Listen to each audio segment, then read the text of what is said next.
Today we've got an amazing guest with us. Today, Lena and I are going to be talking to Jenna Galbut about energy and her story and practices and tools and things that she does to keep her life on a positive track. And we're so excited and honored and grateful to be speaking with you today.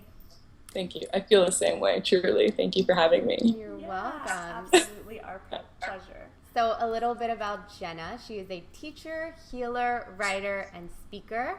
And she's all about self-love, spirituality, and personal empowerment. And we got a chance to talk to her before this interview, and she's awesome with some great things to say. So I'm stoked. So tell us a little bit more about you and your story. Thank you for that wonderful intro. So as far as talking about energy, just going to give a little bit of context for anyone listening that doesn't know anything about my story at all. I was diagnosed with depression disorder and anxiety, OCD, ADD, dyslexia, all that stuff when I was really young. And depression disorder was really the thing that took over. And all my life I was extremely depressed and very negative, very stuck in my mind, very trapped. Every single stereotype that you can imagine about being depressed or anxious, I was there. Panic attacks on the floor, absolutely depressed and suicidal. It was bad. And at 20, when I was in college, I woke up from an unsuccessful suicide attempt and decided I had to really change my life. And I was seeing at the time my 9th psychotherapist.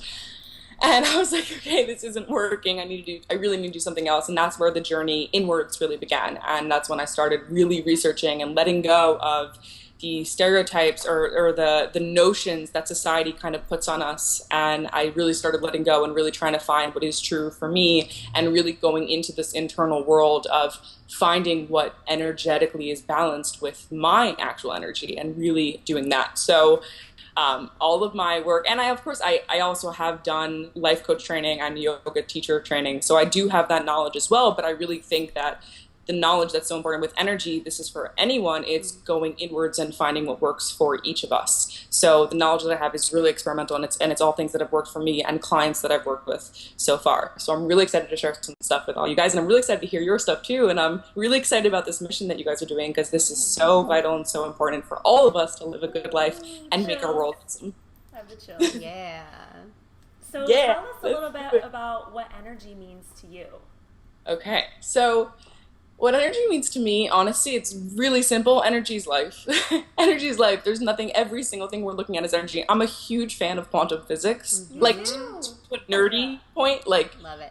Really into quantum physics. At Cornell, I took every single, philosophy quantum physics class I could, and I, sat in on the, really intense scientific physics class, and I'm not necessarily such a math computational type of person. I'm more spiritual, and I enjoy the conversations about frequency and vibration. That makes more sense to me. But I really wanted to know from that deep of a scientific level, what the fuck is string theory? What is these things? What are quarks? What are fractals? All that. So really, truly, on every single scientific level, and even in biology, you can talk about adenosine triphosphate, or you can talk to a businessman about energy that he has at work. In every single person, no matter what ideology you have or what you believe in, everyone understands energy in their own way, because it is the life force, and it's within everything animate and inanimate, it's all energy.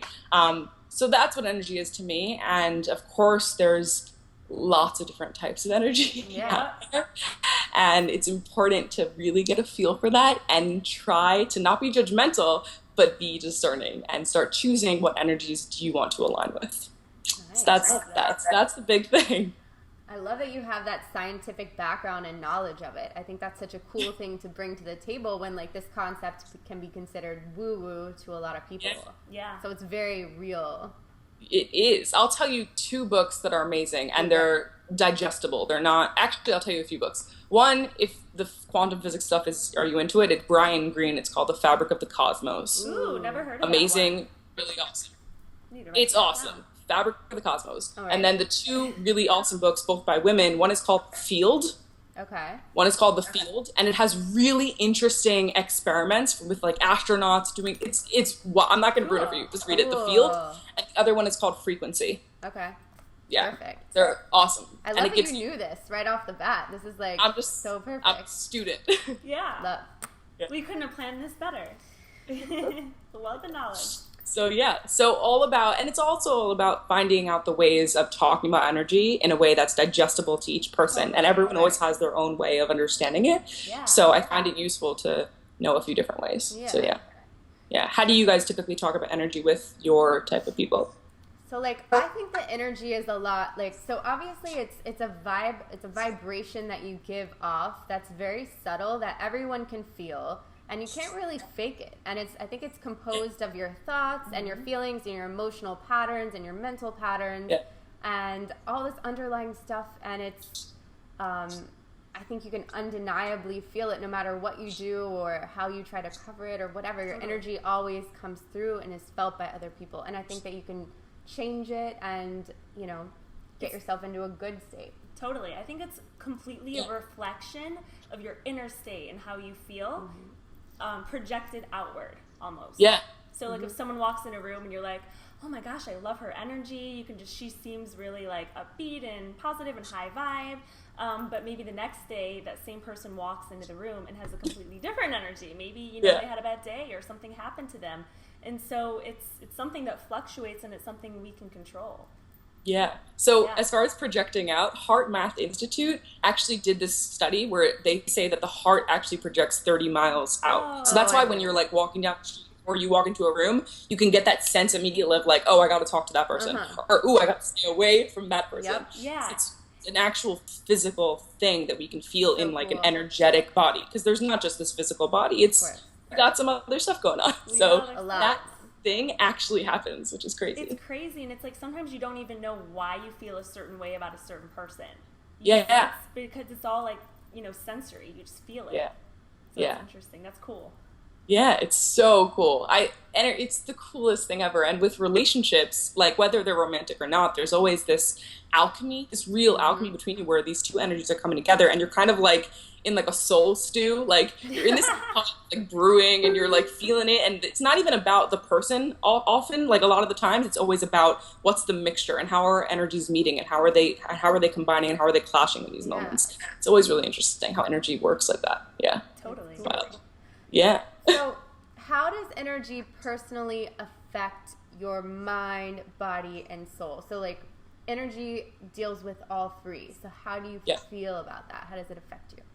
So energy does affect at all levels, and also those things affect energy. And it's funny because when we're using this term energy, but energy is so many different things at different moments. And when you think about the different levels of, you know, you have the astral body and you have the energetic body and the physical body, and then you have the mind and you have the heart and you have the gut, and all these things are working in tandem, and they're also working in their own physical field. So it's a little bit difficult because each of those things has their own energetic imprint and their own pattern and their own proclivity to act in certain ways. And then of course you're engaging with the outer world, which is feeding you in energy all the time, and depending on what you're willing to ingest, you're actually changing the way that your energetic functionality works and projects outwards. And then there's that snowball thing, kind of like when you have a bad day and you wake up and then you're driving down the street and you get every red light, and then you end up in class and then you're late, and then you sit next to the person that you hate, and then your professor gives you homework that you can't do, and then you walk home and you spill coffee on you, and then, you know, it's a snowball thing versus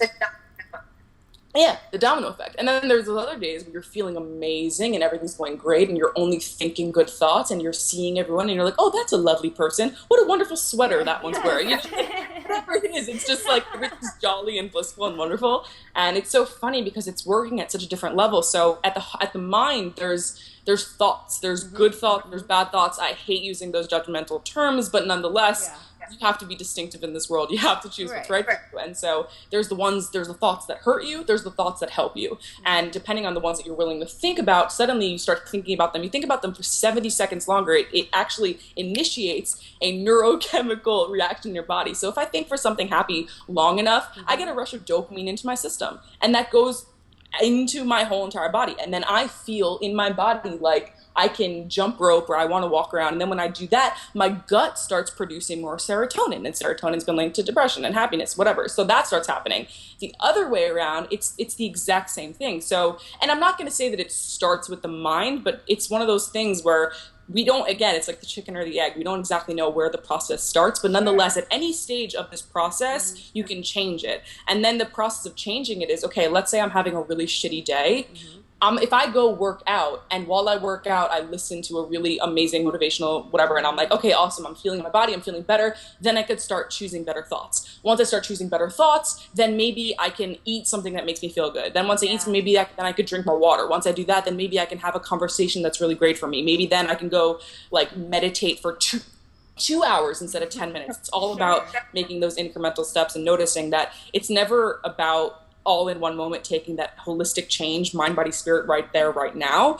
However, once you make that one decision at any level, it does change everything.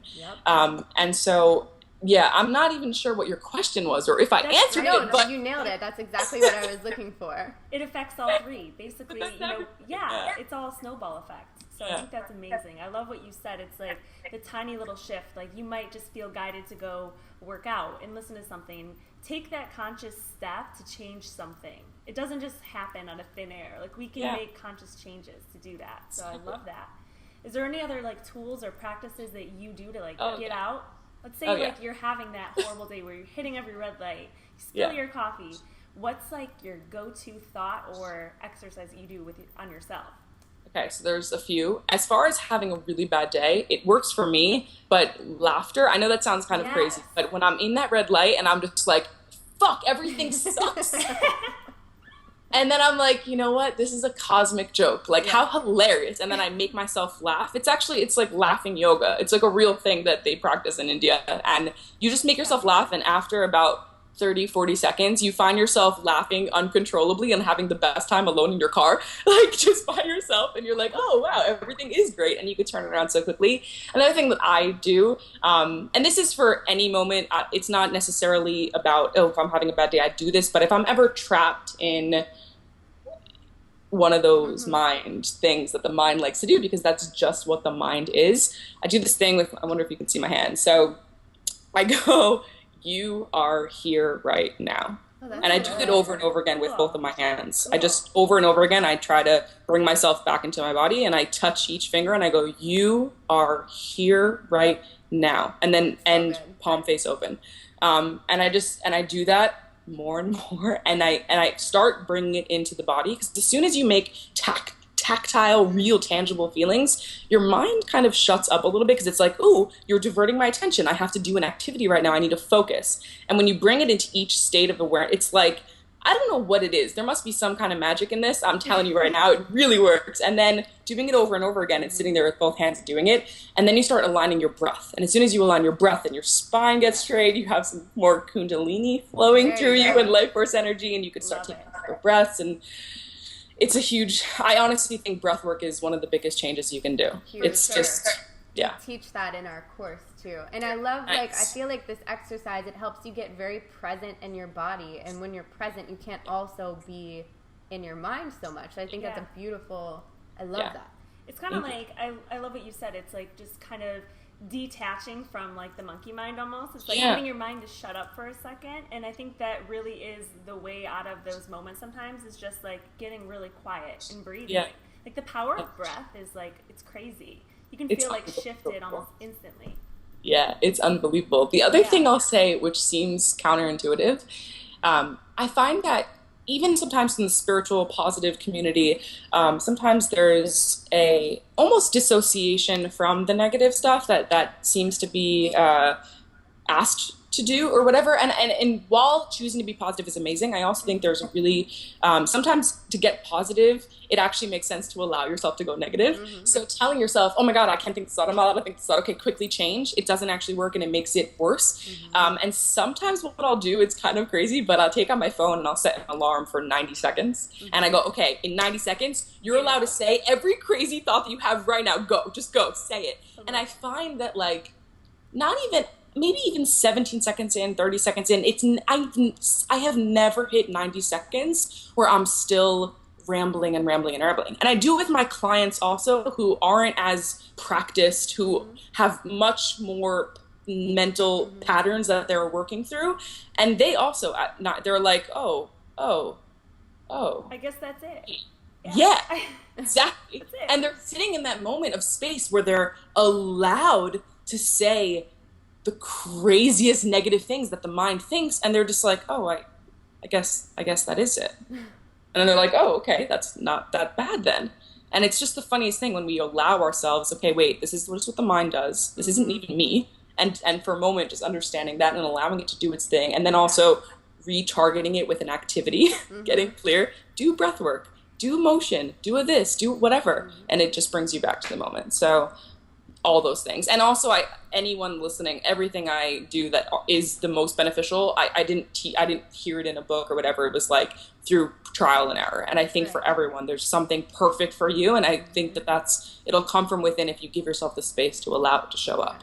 And it's super personal. Like, it's super personal what gets you shifted into a better state. And it is such trial and error, because what some person says to do may not be what works for you. And it's about finding what's like effective for you in that moment. It could be a different tool at a different time works for you. Sometimes I have to circle through like a couple. I'm like, shit, that meditation did not do it. I got to try some and pull out the big guns today. And usually, I love what you said about just getting it out, because there's so much freedom in facing how we feel. And like you said, we stuff it down. We say, oh, I shouldn't have that thought. I'm just going to stuff it down. I'm just going to like mow over it, instead of just working through it, going through the problem and just saying, okay, let me get ugly with how I feel. So I love that, because I feel like the healing is after you release it. Yeah, and you have to do it first. So I want to hear do you have any weird ones that you do, like yourselves, that work for you? We do a lot of like dancing around That's stupid music to get ourselves like, because building this course has been such like a cool learning experience, and working in relationship with someone else is also, as any relationship, is a learning experience. And sometimes we'll get so entrenched in the work where we like forget to have fun. We're like, okay, we got it. This is not working. So we'll put on jams. I put on like, she likes jock jams. I know, it's so funny. I'll put on like jock jams. I'm like, okay, show me your best like 90s move, and we just sit and we like die laughing, and we're like, oh my god, we feel like so much better. So that's like an instant mood shifter. It's just turning on like a song and just like dancing and not caring. Yeah. That is a good one. Aromatherapy for me is really big. Like essential oils. I think I've like trained myself to a point where I have a specific scent that I meditate with. So like every time I smell it, it kind of like brings me back into like a calm place. Like loves dogs. That's cool. Yeah. I've conditioned myself. So that works for me. That's awesome. Yeah, I love oils too. I have one that I keep in my purse, and I take it with me like everywhere. And if I'm with someone and they're stressed out, I'm like, smell this, like take a sniff. And they're like, what are you doing? And they're like, ooh, that's nice. And so I feel like it's like a sensory thing. It's like finding a way. I also love, we were talking about this recently, taking a walk and just not focusing and being grateful for things, but not necessarily in your personal life. Like, get out of your mind for a second, detach from your life, and just look around. It could be the person that passes you that's smiling at you, and you're like, wow, like that's really refreshing. It's just getting present and saying like, wow, look how beautiful the water is, or I'm so grateful that I get to walk my dog outside and look how happy she is. It's like just getting very, present in the actual moment, like the physical, what you see, what you hear, the smells, like using your five senses to be present. Yeah, that's one of my favorites too, especially so up in Ithaca, upstate New York. It is so beautiful, and half of the year you can't walk anywhere because there's 5 feet of snow, but the other half of the year it's so beautiful, and there's so many like gorge trails and waterfalls and just really beautiful nature. But when I can't get to them, I literally walk outside my house, and even the grass on the sidewalk, I will walk there. I remember one day specifically, it was 2 years ago, it was a year and a half ago, and I was having trouble finding gratitude, and I sat myself down in the grass, and I literally at a certain point I was sitting there, and then I lied down in the grass, and this is like sidewalk grass, like I look like a crazy person, sidewalk grass, and I'm lying there, and I'm like, okay, I'm going to say thank you, and then I'm grateful for each blade of grass that I see. Each blade, like I'm gonna touch it, I'm gonna look at it, I'm gonna say thank you, I'm grateful for you. And I sat there for like about an hour just bringing back to the moment. And it's funny because I remember after 20 minutes or so, each blade of grass was its own experience. And I was there for an hour, and that was considered one experience in total. But really, truly, it was like it was a unique moment of infinity in that present moment with each blade of grass. And I find that if we just take the time to really notice that, even if you're with someone that you love or with someone that you care about, like look at every single detail of them and say like, I'm so grateful for that freckle. Like that, like every single time, and getting minute somehow, it's like everything I feel like works in opposites. If you really want to understand the whole world, first understand one tiny little thing. If you want to love someone in total, love that one tiny freckle that they have, you know? If you want to really understand your life, like look at your skin and be like, wow, that's amazing. And you might look a little bit crazy or like you're tripping on acid, but it's worth it because you feel great. That's great. I haven't heard of that before, and that's a really cool way to look at things. I like that. To understand the whole, you have to appreciate and understand the small, the minutia. That's awesome. Do you feel like the more you practice like the gratitude piece, that like in the more that you get down this spiritual path, it's like the more ecstasy you feel in your body? It's like the more you practice gratitude, when you do align and get in that space, it's like you're like you feel high on life. Like you just feel like that. Do you have that feeling too? I'm just curious because lately I've just been like, I want everyone to feel this way. Yeah. So I haven't been drunk in 4 years.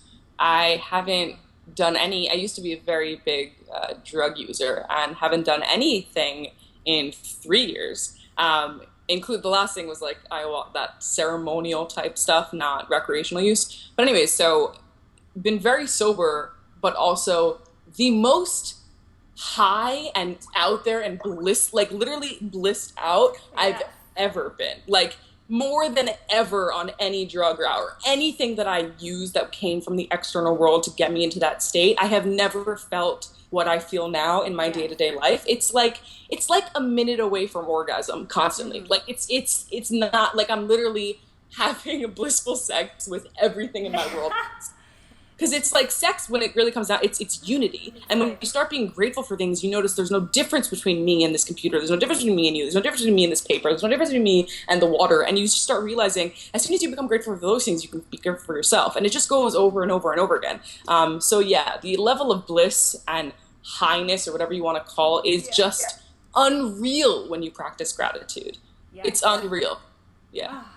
I love it. It is such a good feeling. It's like you just want to be in that feeling as often as possible. Yeah. But it's also, but you have to stay balanced and recognize that it's also beautiful and wonderful to also feel the times where you don't want to get out of bed and you feel this thing in your stomach and you're like, oh, I feel like shit, because that's beautiful and worthy and amazing too. That's part of being human. And so I don't ever want anyone to think it's only about the bliss. It's a balanced life. It's about everything, but it's always about having the awareness that this is for your greatest evolution. Right. This is for your growth. This is for your human experience, which you signed up to have. So everything is always beautiful, and there is bliss even in the hard times, and always getting back aligned with that.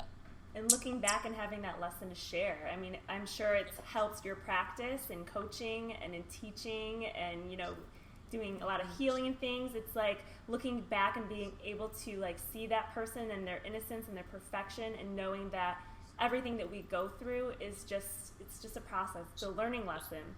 And when you find that, you look back on it and you're so grateful for the moments that you were down, because it helps you to grow. Yeah. So. Yeah.